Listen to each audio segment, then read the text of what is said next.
Los españoles aún tienen que pagar en su recibo de 10.500 millones para tapar el agujero de Zapatero y Aznar. Una parte de cada factura de electricidad se destina a pagar la enorme deuda. Todos los clientes llegaron a acumular por años y años en que los ingresos no eran suficientes para cubrir todos los reconocidos del sistema eléctrico. Unos desajustes que se tradujeron en un pufo millonario que fue cebándose desde los primeros años del siglo y cuyos efectos aún se arrastran. Los consumidores españoles empezaron a pagar esa gran hipoteca en 2003 y no la saldarán hasta 2028. Hasta ahora el recibo de la luz ha cargado con casi 32.000 millones hasta el cierre del año pasado. Y aún queda por pagar otros 10.465 millones más en los próximos 6 años, 10.016 millones de deuda restante y unos 450 millones en intereses, según las últimas estimaciones de la Comisión Nacional de los Mercados y de la Competencia, CNMC. En total, el coste del agujero eléctrico cargado en la factura de luz superará los 42.400 millones, deuda más intereses, a lo largo de más de 2 décadas y media.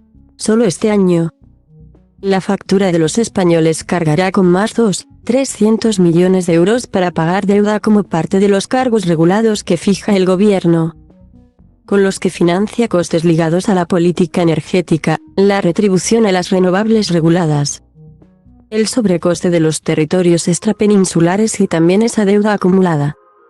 En un primer momento los consumidores debían esa deuda acumulada a las propias compañías eléctricas, que eran las que durante años asumieron la diferencia en sus balances y financiaban el desfase entre ingresos y costes reconocidos.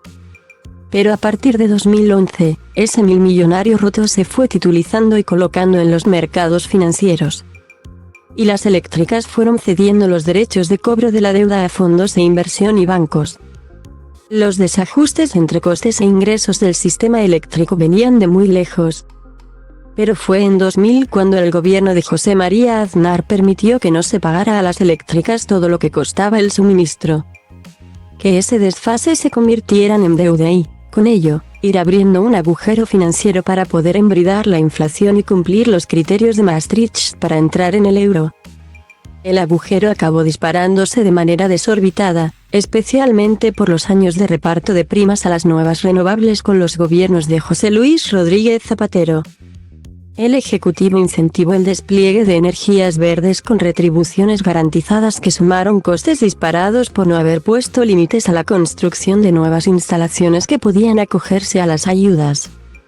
Durante años lo que los consumidores pagaban con sus recibos de luz no era suficiente para cubrir todos los costes reconocidos del sistema eléctrico.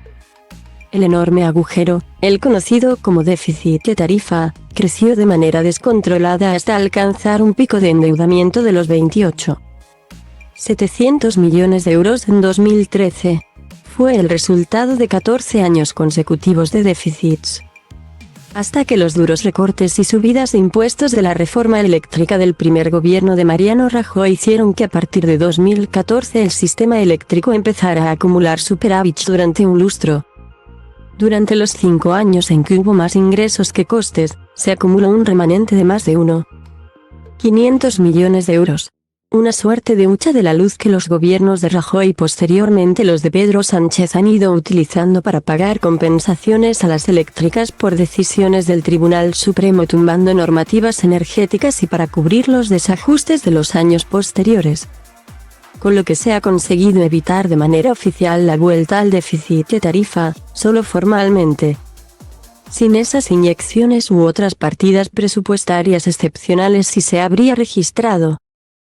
Eu textui plin de dude, dumeretate printre tale culte. Încerc flow-uri sute la show-uri, uite cum rup capete, lumea de din cap rupte. Tobele bat cu inima deodată, nu le opresc, că nu s atât de nebun, mă gândesc, tu ce crezi?